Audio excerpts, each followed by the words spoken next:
me during rehearsals this afternoon that Can Carrot is really karaoke. But without the music. I mean, I'm here reading the words on this card and you're sitting there, listening. You know, I've put up with some fads in my time, but this karaoke is the pits. I mean, I've suffered slipped discs with hula hoops and tennis elbow from yo-yos. I broke my wrist with Rubik cubes. I've got VD from Cabbage Patch Dolls.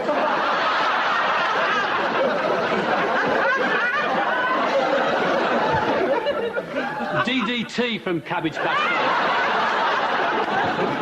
Dolls. Your writing, Jill, is terrible. Now it's karaoke from Japan. Well, of course, it would be from Japan, wouldn't it? There's always some form of ritual self-humiliation where they're concerned. Karaoke is a Japanese word. Kari comes from harikari, to kill yourself. Yeah, so kari means yourself or you. And oki is Japanese for pillock.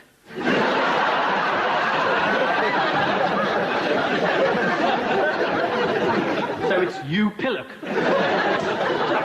There's actually a pub in Piccadilly in London that has a Japanese karaoke night, when only Japanese tourists can get up and sing. And I went along one night, and it's really weird. I turned to this Japanese tourist standing next to me, and I said, "I think karaoke okay." And he gave me a filthy look, you know, one of those "you build railway" looks.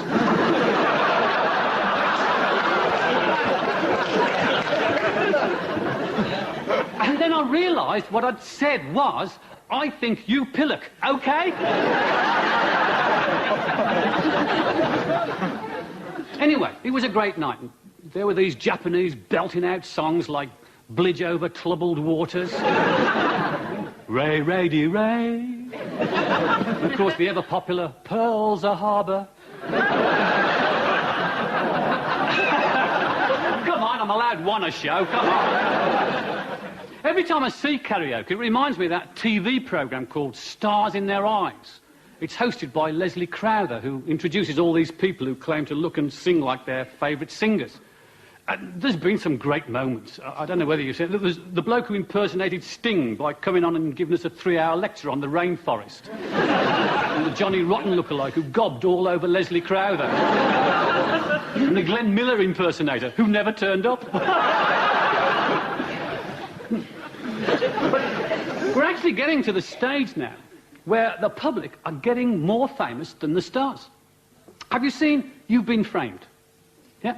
16 million people watch that every week. It's where Jeremy Beadle introduces amateur videos of people making complete prats of themselves. Mind you, it's hard to tell when the comparing stops and the videos begin. Time was you had to do something to be famous. You know, invent the telephone or discover penicillin. I mean, today, if you've got some marvellous invention you want recognition for, you've got to go on TVAM and get hit on the head with a rubber hammer by Timmy Mallet. Then there's a case in point, Timmy Mallet. He hits people on the head with a rubber hammer, and he's more famous than John Major. I can't believe it. I mean, it comes to something when an insignificant strip of wind with nothing more to offer than an irritating voice and a silly pair of glasses becomes famous. And as for Timmy Mallet...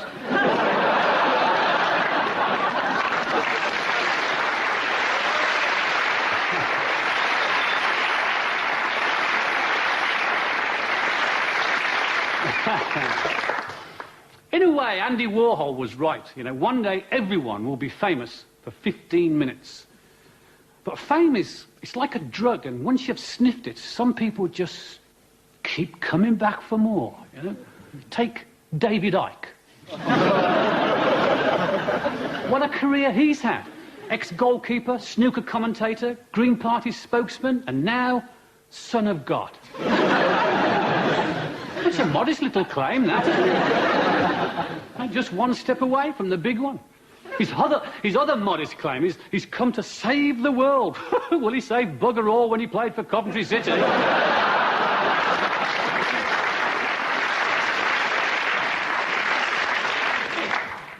But supposing, just supposing, he is who he says he is, the Son of God. I mean, anything's possible. I mean, OK, OK, first time he came around as a carpenter with long hair and a cow gown. So now he's a goalie in a turquoise jumpsuit and a bubble perm. And he was born in Leicester. Yes, it falls down there, doesn't it? Where are you going to find 3 wise men and a virgin there?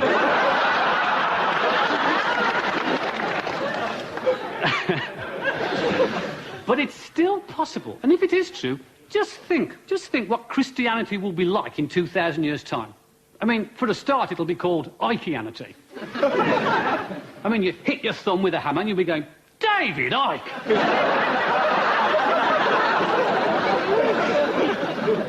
He was born in April, so that's when we'll have to celebrate Ikemas. Easter will have to move to June, because that's when he was crucified on the Wogan show. All the pilgrimages will have to change. Coventry City Football Ground will become a shrine. And thousands of people will visit the ground and stand in the penalty area, genuflecting with the sign of the goalpost. Well, he was a goalie. He hated crosses.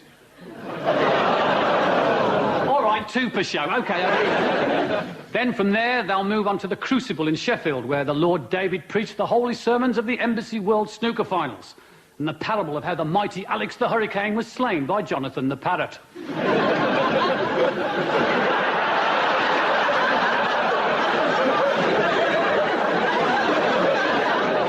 took your time, man.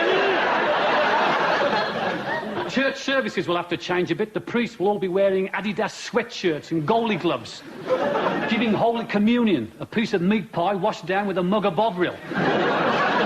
In the name of the Father, the Son, and the goalie, ho! Meanwhile, the congregation will be singing hymns like hymn number 224, Who's the Bastard in the Black? And number 308, You're gonna get your kinhead kicked in.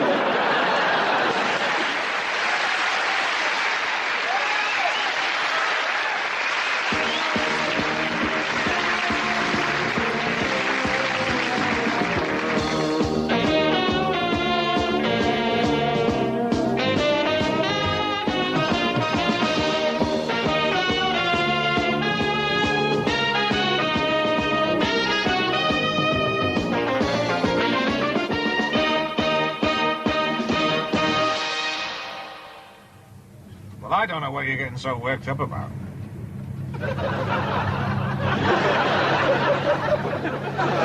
I feel a right prat. It was your idea to volunteer for this police community project. You heard what the super said. It's an important part of the job. Visiting schools, meeting the local kids, showing them that a policeman is just an ordinary human being. It's easy for you to say. You haven't got to stand up in a classroom full of glue-sniffing skinheads dressed as PC bloody panda. It's all wrong. Community policing is about building bridges, getting to know each person on the beat as an individual, taking an interest in their lives. Look, I'll show you. Okay, son, up against the wall. Community police. Just want to ask you a few questions. Okay, what are your hobbies? What do you like to do in the evenings? Eh? Come on. Stamp collecting, bird watching, which is it? Stamp collecting. There you are. Found out more about a member of the community. Gained his trust. Push on. Didn't realise the policemen are just human beings. Be more mates next time. There you are. Couldn't introduce me to his mates. We live in a multiracial, multi-ethnic society. Bloody roasting in here. We've got to try to relate to people from different parts of the world. If I don't get out of this soup soon, I'm going to have a stroke. Open up to people. Show them that coppers are just ordinary folk with families and feelings just like them, you know.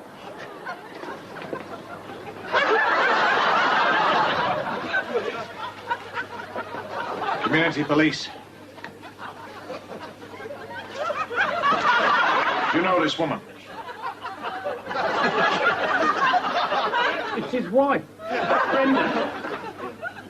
Taking an holiday at Brighton. I went to Morecambe.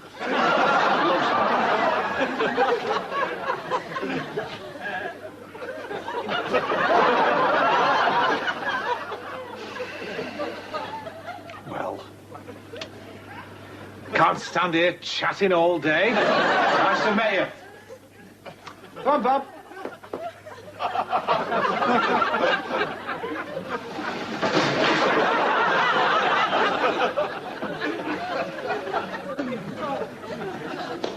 Well now, boys and girls, you've all heard of panda cars, haven't you?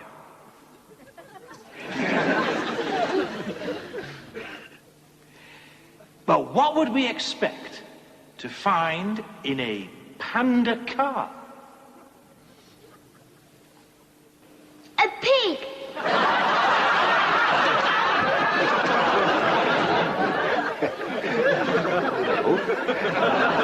Pig?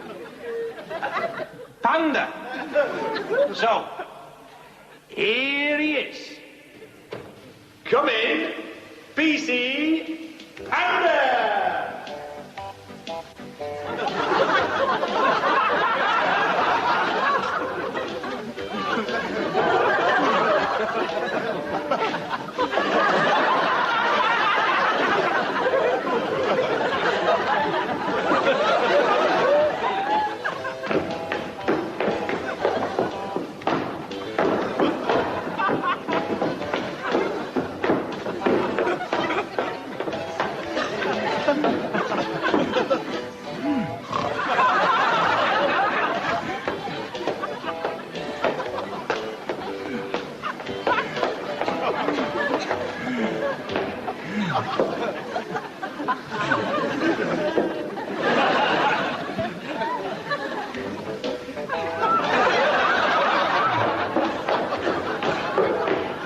It must push longer in here, you know. Going great, going great.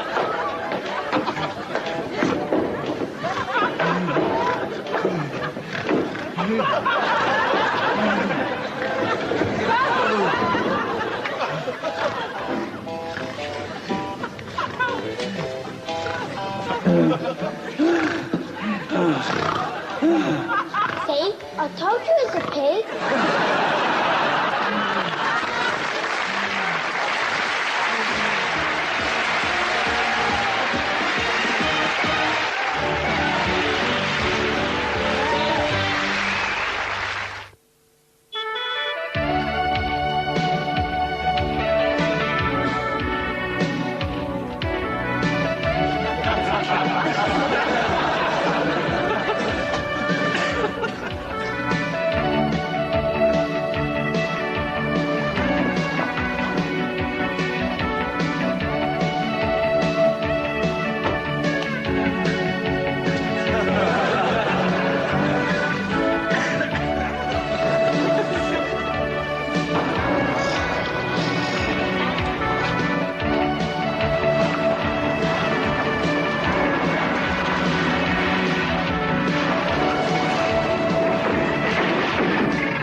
If you're tempted by a car with a little more flavour, this one is irresistible. Thanks a lot, pal. Your car's parked round the back. The Renault 19.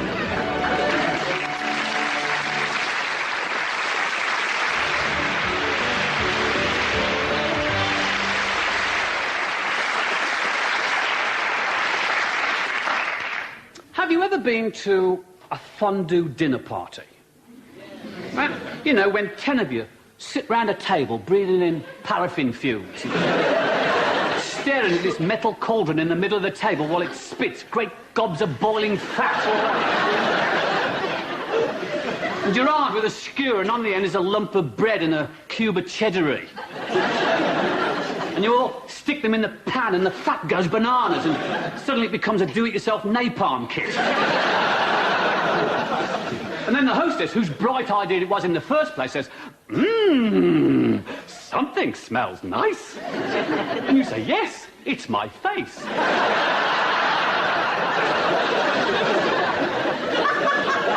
Everybody goes home looking like Freddy Krueger.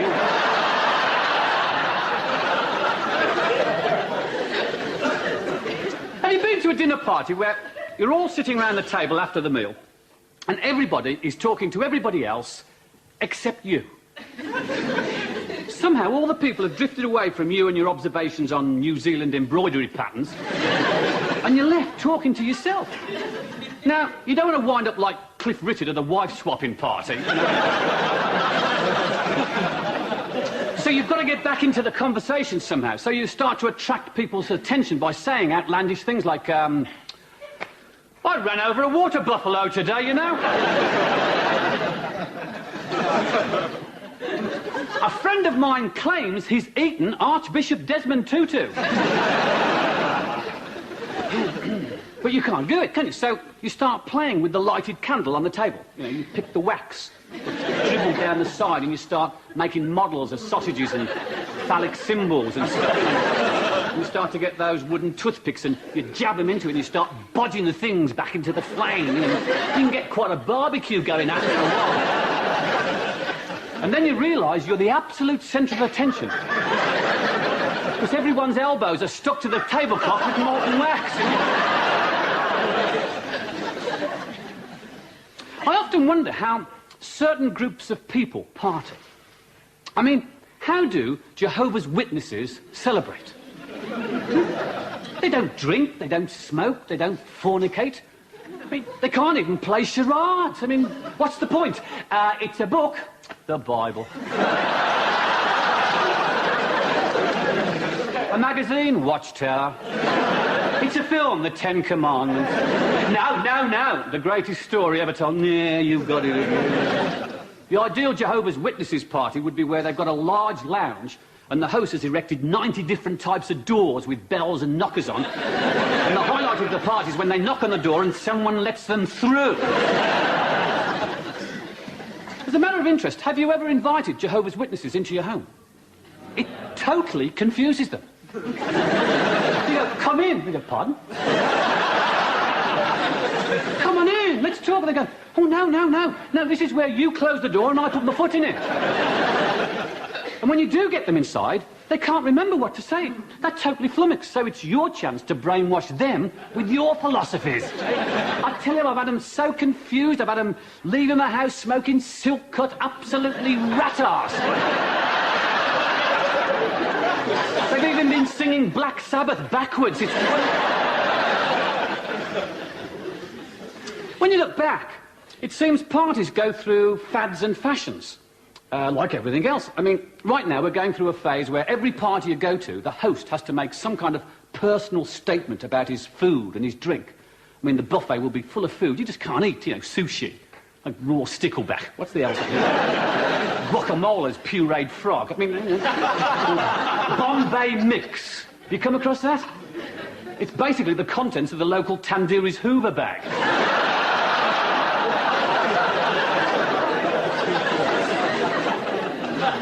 If you want a drink, that's along the same lines. It'll be African beer, brewed by ANC Trappist monks, and it's made out of Zambezi water and monkey droppings and parrot's piss, you know. Blimey, harp would taste good after that, wouldn't it? Who remembers Party Sevens? Remember those great big metal tins of beer held nearly 8 pints of the stuff? It always resembled a World War II depth chart. And the only problem was, you could never open the damn things. I mean, the times I've been at parties and seen people trying to open these things, tongues hanging out and they're stabbing it to death with a screwdriver. It's like Norman Bates giving it plenty. You can never get the things open. And these tins lasted for years. I mean, every party you went to, you'd seen the same mangled cans turning up. And then, just occasionally, someone would manage to drill a hole the size of a teabag perforation in one, and then all hell would be let loose. Years of pent-up fermented beer and gas came shooting out like a sperm whale, you know. You could bring light aircraft down with these things. Then you'd have to get the Party Seven outside into the garden and everybody'd get a glass and start running round trying to catch some. Of course, you just don't see them now. The only time you hear about them is on News at 10, when a gang of workers have unearthed one on a building site and set it off by accident, and they have to send for Red Adair to come and try and cap it. Do you remember the first parties you ever went to? In your early teens, you know, you're all spruced up, hoping to get your first kiss. You've been practicing at ours, at home, kissing your arm. And learning how to undo your satchel straps in the dark.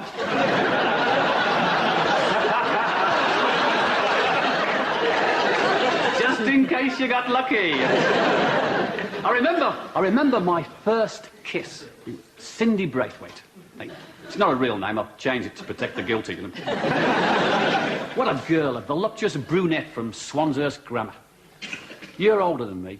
I was there at a party, spick and span, smelling of Old Spice. Yeah, Old Spice. It was real exclusive stuff in those days, you know. You could only buy it in supermarkets, butchers, ironmongers, crematoriums.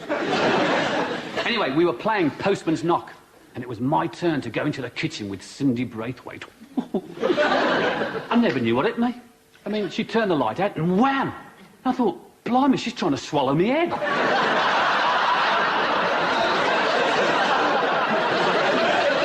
This industrial suction pump clamped it to my face. All my fillings started to vibrate, and my eyes were being sucked down into my adenoids. Meanwhile, the tongue was trying to descale my windpipe from the inside. And all I could think of was, I can taste pork scratchings.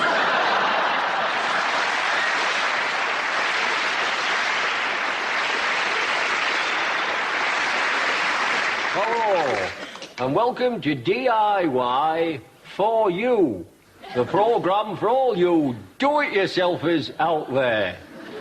Now, some people think that home improvement is boring. We're here to show you that it isn't. Now, last week, I fitted my dog basket with a tasteful Georgian carriage match. And I did this. Now, painting. There are 3 sizes of paint roller you can choose from. This is for radiators and awkward corners. This is for ordinary wall surfaces. And this is for lazy bastards. Coming up later, our regular tiling feature, Grout About. But first, some simple home plumbing. Yes, first, with a dripping tap, many people call in a professional plumber. Now, there's really no need for this. There is no mystery about plumbing, and I, for example, fitted my own central heating system, and you'd never know the difference. Except that the toilet now flushes at 100 degrees centigrade. And I don't advise using the bidet. Except for boiling the bag kippers. Derek, last week you decided to have your loft converted. That's right, and my loft is now Roman Catholic. Now, one problem DIY enthusiasts can face is that they run out of things to do with their house. Now, if this is the case, why not turn to outdoors? Last week, for example, I pebble-dashed my caravan. And I put stone cladding on my Austin Allegro. Not only does it look terrific, it also slightly improved the acceleration. And finally, Derek has received a letter from a Mr. Harrison regarding a traditional problem faced by many DIY fanatics. Dear Derek, when I announced that I was going to put a power shower in the fridge, my wife told me I was the most boring DIY-obsessed husband in the world. Well, we had a jolly good laugh about that. And then she left me. Never mind, Mr. Harrison. If your wife's left you, you'll just have to do it yourself.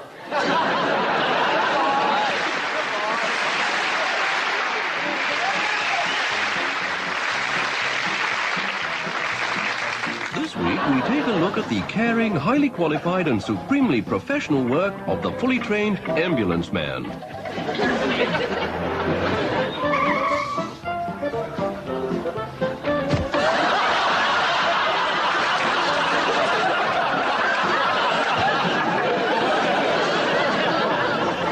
The modern ambulance man is fully equipped to deal with any emergency, and one of the most important aspects of his job is dealing with on-the-spot medical treatment.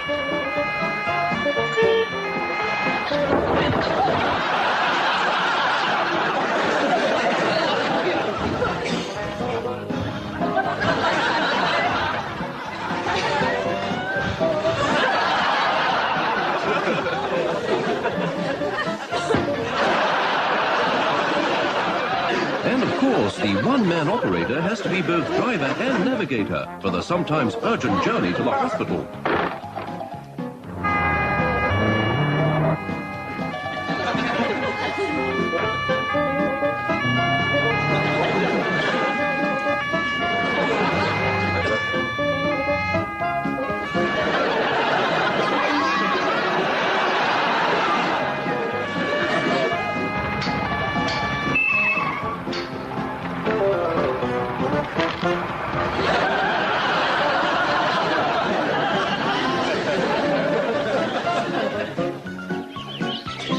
There are those who claim that Britain is moving towards a two-tier medical system. But the diligent ambulance man will treat both his private and NHS patients with the same high standards of care.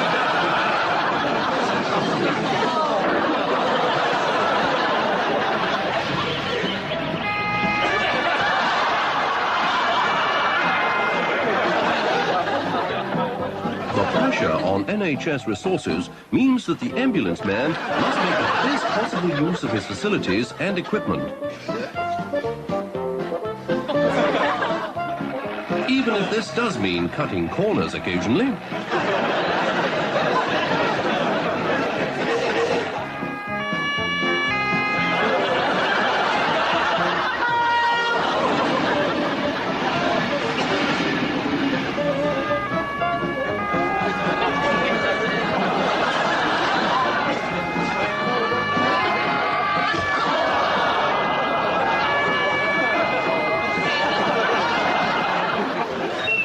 The ambulance man is caring, compassionate, courteous and kind.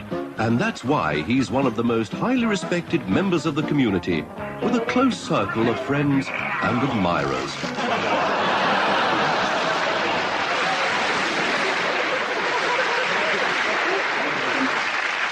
Well, sadly, this is the last programme in the present series.